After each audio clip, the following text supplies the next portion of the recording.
My name is Lisa. I am 26 years old. I have two children, aged 4 and 3, who go to daycare. Currently, I am working part-time at my uncle's company until my children grow up. My husband, who recently got promoted to supervisor at the supermarket where he works, is 32 years old. When he received the promotion, he was quietly happy, saying with a smile during dinner, "It somehow reminds me of when I received my first job offer." Our children, even though they didn't understand what was happening, seemed pleased to see their parents having a cheerful conversation. It felt like our family time was filled with happiness. Today, the promotion was officially announced, so I treated myself a little and bought some higher quality meat than my husband prefers to celebrate. I prepared a delicious meal while waiting for him to come home. However, when he arrived, his facial expression seemed different. I went to the door with our kids as usual and said, "Welcome home." But he didn't respond with his usual, "I'm home," and a smile. Our kids and I were confused, but I thought he might be tired, so I casually informed him that dinner was ready. While I was setting the table, my husband, who normally changes clothes, and cheerfully comes straight to the dining table asking, "What's for dinner tonight?" sat at the table with a serious expression.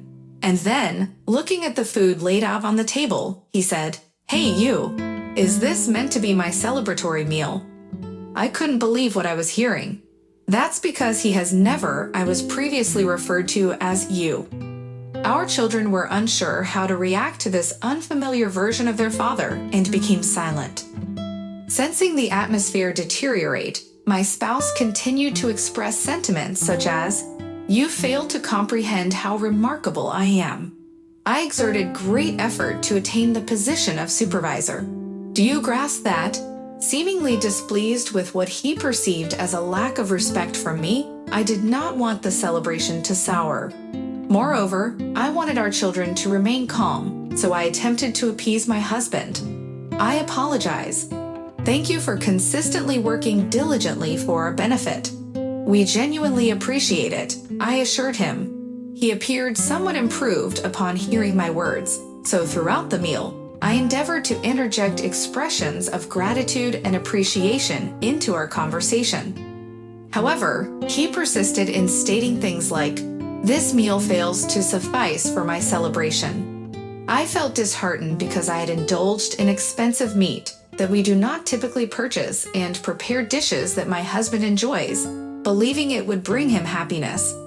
Yet if he deems the meal modest, then evidently I have not met his expectations.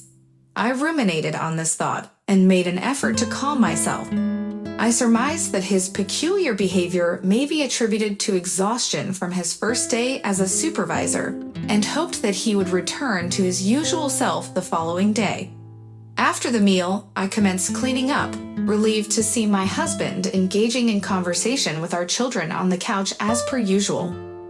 Normally, I can hear the three of them laughing, but it was exceptionally quiet. Intrigued, I halted my tasks and listened attentively to their discussion. I was astonished by what they were saying. We were discussing, "If you aspire to resemble father, you must dedicate yourself to studying extensively. You will encounter difficulties in the future if you turn out like mother, who neglects her studies," he uttered. Consequently, I swiftly intervened and halted the conversation. "What kind of remark is that to make towards the children?" I interrogated him. However, he retorted angrily, "It is not incorrect. What is objectionable about it?" We had never engaged in a dispute before, so I found myself at a loss for words. When I remained silent, he sneered and declared, "Observe, you are incapable of responding, aren't you?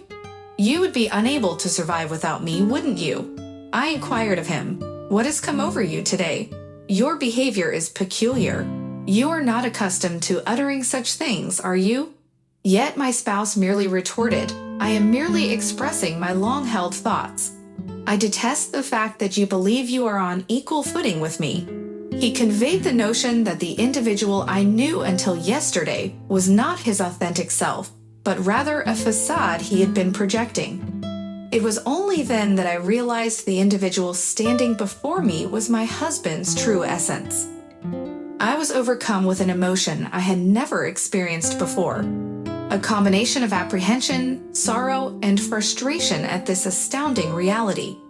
At that precise moment, our eldest son, who is 4 years old, addressed me. Mother also works diligently. Who is more awe-inspiring, your part-time employed mother or your father, the high-ranking executive at his corporation? My husband scorned our son's silence, stating, "Can't you comprehend, even at the tender age of 4? You must have inherited your mother's intellect as well as her appearance." Believing he was being reprimanded, the young boy gazed downwards, his eyes welling up with tears. To divert the attention of the children from the situation, I suggested cheerfully, "Shall we have a bath together?" Normally, it was my spouse who bathed the kids, but they were excited to have a bath with me instead. Our oldest son, who usually insisted on my assistance in undressing, quickly started removing his clothes independently. Our 3-year-old daughter followed suit, doing her best to undress herself. After giving her a little help, she managed to take off her clothes, and I praised her with a smile, saying, "Well done." She appeared very pleased with herself. Observing the children in this manner was so comforting that I almost forgot about the earlier incident. While we were in the bathtub, discussing what had happened at daycare, my spouse entered the changing room and shouted through the bathroom door, "You're being too loud. And why are you bathing before me?" The children clung to me in fear. As my spouse grumbled his way back to the living room, our son expressed concern, saying, "Daddy is being mean today." I embraced my daughter, who seemed on the verge of tears, and reassured her, "Daddy is just tired and irritable today. He will be his usual self tomorrow." After we finished bathing and prepared for bedtime, we went to the children's bedroom earlier than usual. We spoke in hushed tones so as not to provoke my spouse. The children seemed to find this amusing. "It's like we're having a secret conversation," they remarked, speaking more than usual in their soft whispers. They even attempted to suppress their giggles. Their laughter, possibly fearing that my spouse might become angry. However, the more they attempted to stifle their laughter, the more they appeared to desire it, and they spent the entire duration conversing and laughing joyfully. Observing the children in this manner, I experienced genuine happiness. After laughing themselves into exhaustion, the children drifted off to sleep earlier than usual. I then made my way to the living room where my spouse was. My spouse was engrossed in his smartphone, his hand concealing his mouth, his face slightly flushed as if he were embarrassed. I felt a bit unsettled, but more importantly, we needed to address my spouse's earlier behavior. "You've been acting very peculiar today," I informed him. "Even the children are becoming concerned." He retorted, "What's so strange about me? If anything, you're the odd one. Shouldn't I be respected by our children? Do you want them to turn out like you?" He displayed no remorse whatsoever, even going so far as to belittle me. I told him I have not led a life that warrants being looked down upon. But he continued to insist, "Your way of thinking is incorrect," and we were unable to have a proper conversation. Then he declared, "We will be doing things my way from now on. I am going to rectify our family's misguided ways." When I inquired about his intentions, he proposed that the family should always prioritize him, take a step back, and create an environment where he can unwind. I pleaded with him, "That is too different from how we have been doing things. The children will be bewildered. Please stop." However, it appears that he heard about the domestic life of a department, the man he respects, and believed that my and the children's attitudes towards him at home were incorrect. It appears he received some words of encouragement from the head of the department when he was promoted and had a brief conversation. During that discussion, the department head stated, "The reason I was able to become a department head slightly earlier than my colleagues is thanks to my spouse." So my spouse inquired about the department head's spouse and family. The spouse of the department heads does not allow him to do anything, enabling him to solely focus on his work. This has remained unchanged even after their child was born, and she efficiently manages all household chores and childcare. Their child apparently aspires to be just like their father as well. Upon hearing this, my spouse seemed to believe that the reason for his promotion coming later than his colleagues was my fault.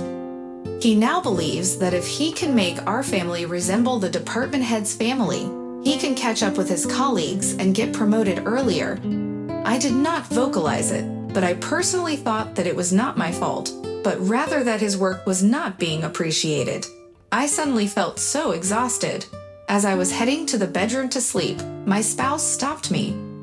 Since I was promoted, I have been admired more than ever by the part-time workers and temporary employees, he stated, with a slight blush on his face. Then he said, "You should be more appreciative that you have such a popular man as your spouse." Misinterpreting the fact that people were praising him falsely signifies he is well-liked. I had reservations about his words, but I was too tired, so I simply nodded and went to the children's room. I climbed into the children's bed and decided to sleep there. The following morning, I was disappointed to discover that yesterday was not a figment of my imagination. When our son casually greeted my husband with a good morning, he suddenly shouted, "It's good morning, sir, to your father." Startled and frightened, our daughter burst into tears while our son, holding back his own tears, stammered, "Gee, good morning, sir." Witnessing this, I shouted, "Don't scold them for greeting you as they always do." But my husband yelled back at me, "Didn't you comprehend what I said yesterday? You should be grateful just to be with someone like me." He continued his tirade. In front of the children, our eldest son, who had been suppressing his tears, as he had never witnessed such an argument before, also began crying. Unable to contain my emotions, I joined them in shedding tears, a mix of anger and sadness overwhelming me. Observing this, my husband exclaimed, "What a gloomy start to the morning," and left for work without having breakfast. As I comforted the weeping children, our eldest son gently caressed my head and said, "Don't cry, Mom." Wiping away my tears, I embraced the children tightly and reassured them with a smile, "I won't cry anymore." Then I prepared for my work and got the kids ready for daycare before heading out. When I was with the children, I could put on a cheerful facade, but when I was alone, I felt incredibly despondent. I couldn't help but to ponder on how to mend our family. In order to restore its previous state of joy, the consulting firm where I am employed is managed by my maternal uncle. My uncle happens to be the brother of my mother. Since he and his spouse never had any children of their own, they have always showered me with affection since I was a child, acting as a second set of parents. Following his recommendation, I obtained the necessary certification to work as an HR consultant, and now I am employed at his company. After giving birth to my children, they have graciously allowed me to work shorter hours. While my uncle oversees the operations of the consulting firm, my aunt manages a real estate agency. The apartment we reside in is rented from her real estate company.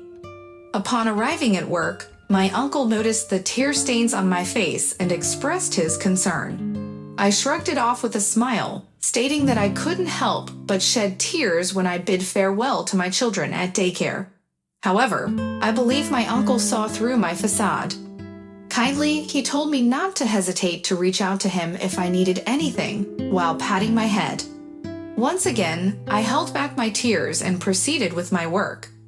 After completing my work at 3 p.m., I said goodbye to my colleagues who were still working and went to pick up my children from daycare. We then made our way to the grocery store to buy groceries. Interestingly, the supermarket is also where my husband is employed. I am acquainted with the staff, so I exchange greetings with them as I shop. A part-time employee who often engages in conversation with me congratulated my husband on his promotion to supervisor. I expressed my gratitude, acknowledging that it was all thanks to everyone's support. Usually, this part-time worker would initiate further conversation, but on this occasion, we both remained silent. Casual conversation, but today she approached me with a solemn expression. Just as she was about to speak, my spouse, who coincidentally was in the store, caught her attention, and she swiftly returned to her responsibilities. My spouse advised me not to meddle in the affairs of part-time workers and instructed me to finish our shopping and return home. Considering that I might have indeed disrupted her work, I simply responded with an affirmation and proceeded to shop, holding our child's hand. After completing our shopping and waiting in line for checkout, I noticed my spouse engaged in what appeared to be an excessively close conversation with a young female part-timer. I dismissed it and continued with the checkout process when my daughter approached my spouse and the part-timer. My spouse dismissed her with a casual gesture. She returned to me with a crestfallen expression. As I observed my spouse, they and the part-timer disappeared into the back of the store through a door. My intuition as a woman kicked in, and I had an unsettling feeling. But more importantly, my mind was consumed with the question of how to restore my family's previous state of happiness. After completing the shopping, I arrived home, allowed the children to play, and contemplated while preparing dinner, but no viable solutions came to mind. I pondered seeking advice from my uncle, but I ultimately decided to reflect further on the matter since it pertained to my own family. I reassured myself that there must be a way to resolve this situation. By the usual dinner time, I had prepared the meal. Upon my husband's arrival, I patiently awaited his return, but he did not come home. I hesitated to call him, fearing that I would receive a scolding, so I patiently awaited his arrival without reaching out. I proceeded to have dinner with the children, then we all took a bath together. Finally, after putting the kids to bed in their room, my husband arrived home. His typical work hours are from 8 a.m. to 5 p.m., and the store closes at 8 p.m. I wondered if he had to work overtime. Instead of asking, I refrained and simply reheated dinner. However, my husband informed me, "I don't need dinner today, I've already eaten." Silently, I turned off the stove and cleaned up. As I glanced at my husband, I noticed he was engrossed in exchanging messages on his smartphone. He caught my gaze and began making excuses, even though I hadn't questioned him, stating that listening to employees' concerns is part of his supervisory role. In that moment, my intuition as a woman led me closer to the truth. Something seemed amiss, I pondered. It felt as though my husband was no longer the man I once adored, and a wave of sadness washed over me.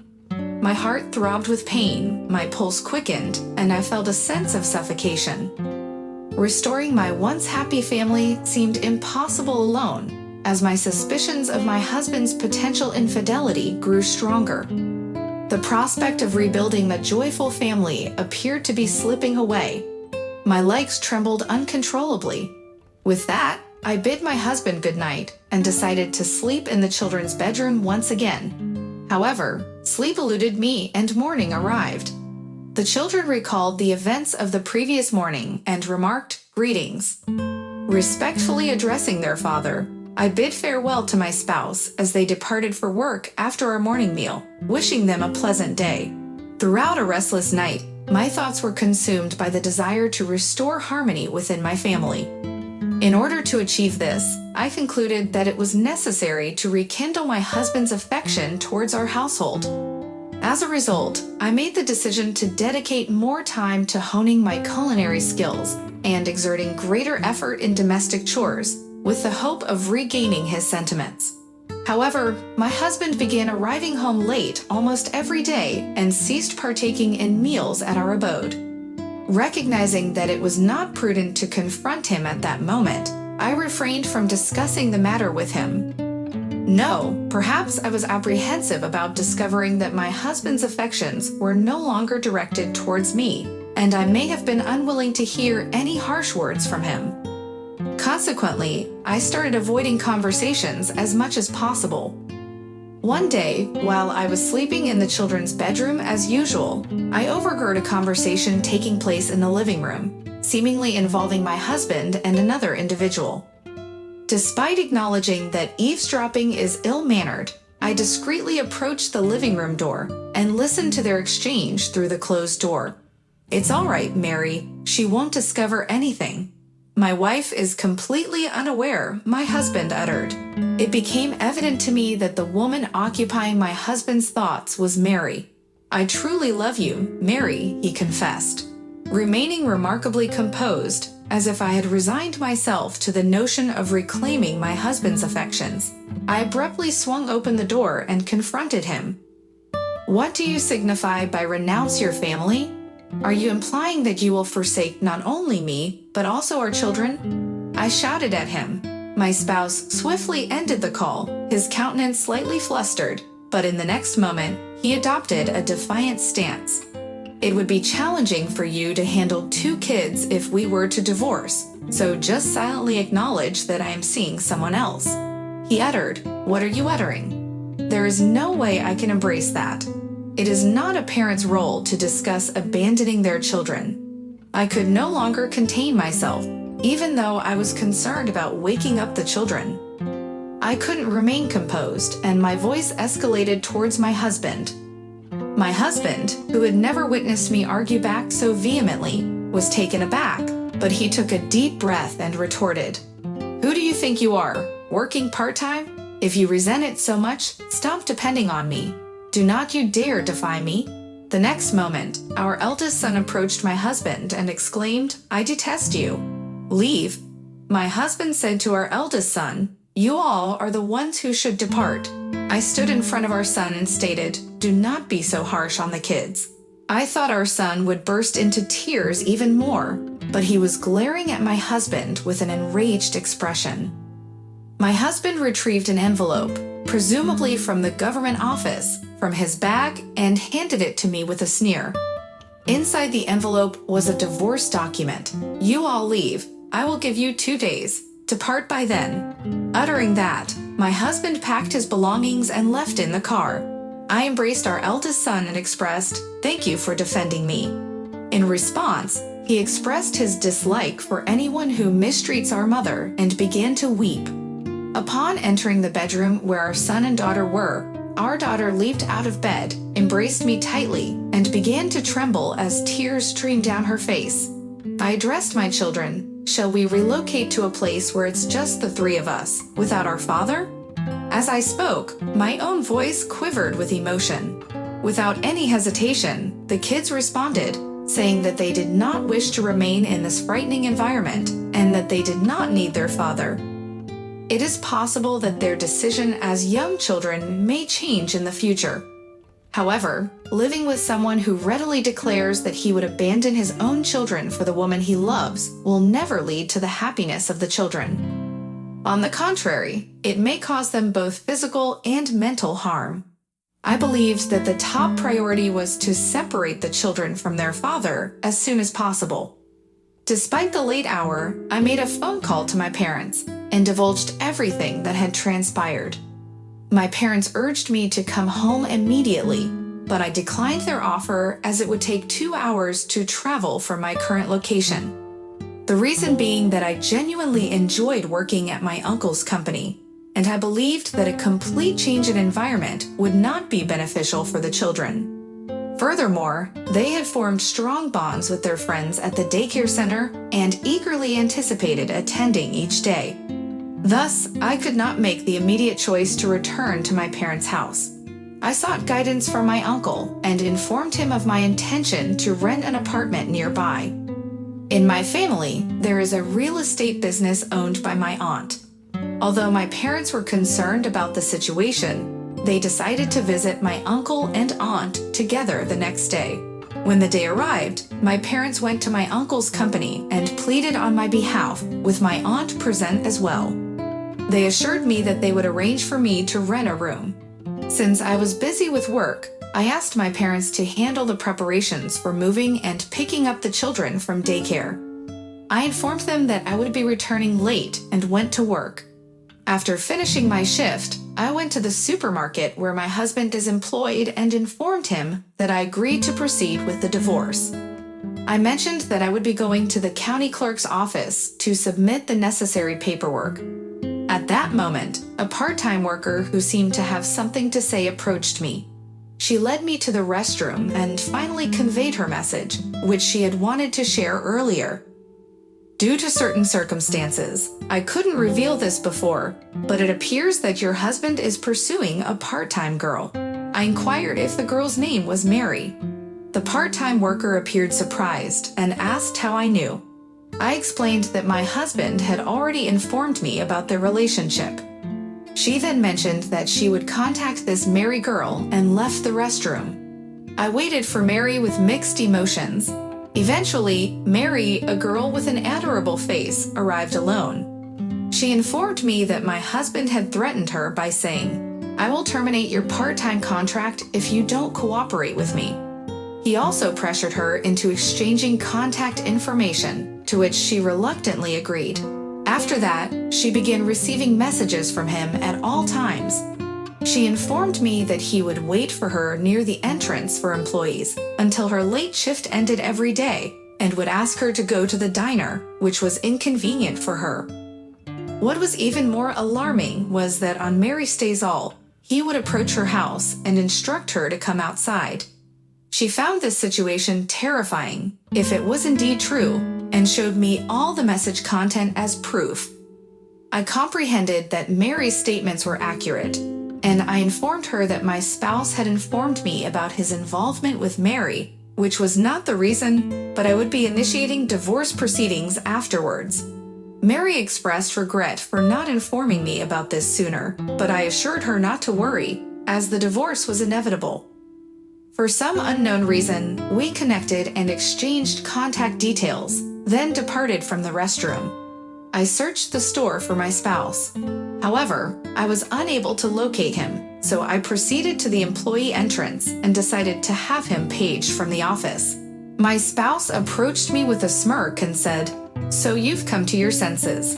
You can't support 2 children on a part-time salary." With no sympathy remaining for my spouse, I responded coldly, "I can't continue like this. Let's get a divorce." He appeared surprised and inquired, "Are you certain? How will you raise the children on your own?" I replied, "You are aware that I work as a social worker, correct? I have a part-time position with reduced hours, but my income surpasses yours. Do not worry." He appeared taken aback. Then I stated, "I am going to file the divorce documents. Farewell," and proceeded to the office of the county clerk. Upon submitting the divorce papers, I experienced an unusual sense of relief, and I eagerly anticipated seeing my children. While walking home, I heard a voice from behind me exclaiming, "Elisa." I turned around to witness the wife of the department heads waving and approaching me. "You appear cheerful.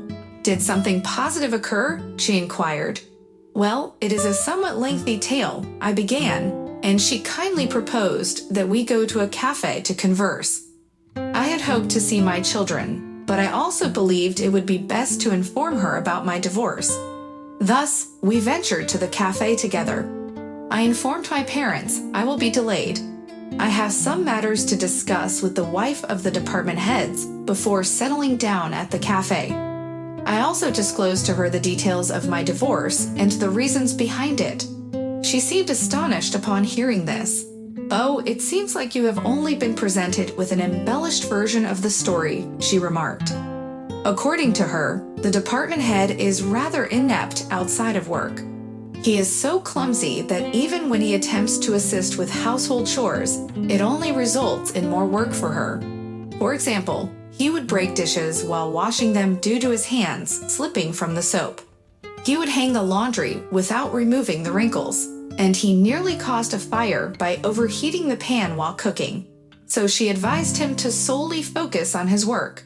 Every time he attempted something, it merely added to her workload. The reality was the head of the department expressed a desire to assist with the household tasks, but she had explicitly forbidden him from doing so. When I inquired if their child held admiration for the department head due to his early career success and subsequent respect, she responded by saying, "That must be the reason. He doesn't have any responsibilities at home. My husband is quite inept outside of work. That's what makes him endearing." A smile of contentment graced her face as she uttered these words. It was then that I realized the department head was not a domineering figure at home, but rather an affectionate husband who willingly followed his wife's lead. They appeared to be a delightful family. I'd also shared my concerns about Mary's situation with my spouse. I discussed Mary with the department head's spouse without obtaining her consent. Considering Mary's well-being, I knew her father held a high-ranking position at the supermarket where my husband was employed.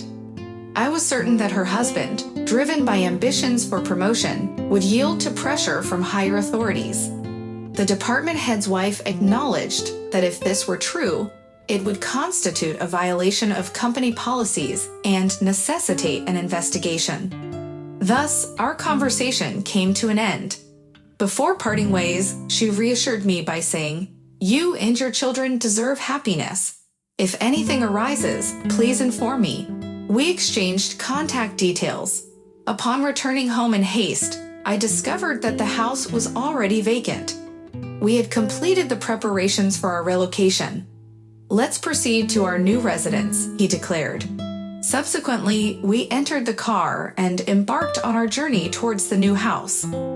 My aunt's employees had provided assistance, and my mother had made decisions regarding the placement of furniture. After acquiring the furnishings, we were prepared to commence our fresh start immediately. What astonished me even more was the spaciousness of the living area and the abundance of rooms. Each of our children now had their own individual space. Additionally, there was a designated room for my parents to utilize during their visits. I expressed my gratitude to my aunt and uncle for allowing us to rent this place at such a reasonable cost. "You really don't need to pay any rent," my aunt stated, but I was appreciative even for the reduced amount. That evening, we commemorated both the divorce and the relocation with those who had assisted us. A few days later, I received an unpleasant phone call from my former spouse, which I naturally disregarded. I merely read the message he sent via WhatsApp, but chose not to reply. He was taken aback to discover that all the furniture had been removed, leaving only his possessions in the room. He demanded the return of the furniture. The majority of the furniture was something I had purchased when I was single, so I simply brushed off his request. 3 days following that incident, I received a call from the wife of the department head. She informed me that her husband had reprimanded my ex-husband severely. Evidently, he was left in a state of shock, his complexion pale, after being informed that he would live with regret for the remainder of his life, because there was no possibility of turning back. Subsequently, Mary and her parents visited the compliance department at headquarters. They explained the mistreatment Mary had endured from my ex-husband, providing evidence from their WhatsApp conversations and submitting recorded phone calls as new proof. It appeared that this course of action was suggested by the department head's wife to Mary. Following the discovery that the damage report had been submitted to the main office, my former spouse insisted that he was not stalking me, but rather that we were in a romantic relationship. However, he was informed by the individuals at the headquarters that engaging in a romantic affair with a part-time employee while being married was also a violation of compliance. This revelation left him speechless. Subsequently, the representative from the headquarters presented the evidence provided by Mary, and upon realizing the trouble he had caused, the misunderstanding surrounding our relationship, and the absence of any actual connection between us, my ex-husband broke down in tears. Ultimately, he received a dismissal notice from the company and was informed that he would be transferred to the branch in Alaska as a regular employee. Afterward, my former spouse went to inform his in-laws about our divorce and his demotion. The in-laws were furious about the reason for the divorce and the fact that they would no longer have the opportunity to see their grandchildren, resulting in them kicking him out of their house. I received an apology and a report from my in-laws regarding this matter. They also apologized to me and pledged to ensure that he fulfilled his child support obligations appropriately. Every day, my ex-husband sends me messages expressing his desire to start anew. However, I am contemplating blocking him in the near future. My children never mention their father. On the contrary, they appear to be leading content lives, being well taken care of by their aunt and uncle. I have concluded that I am finished with marriage. Moving forward, my priority is safeguarding my children's joy and happiness. Expenses.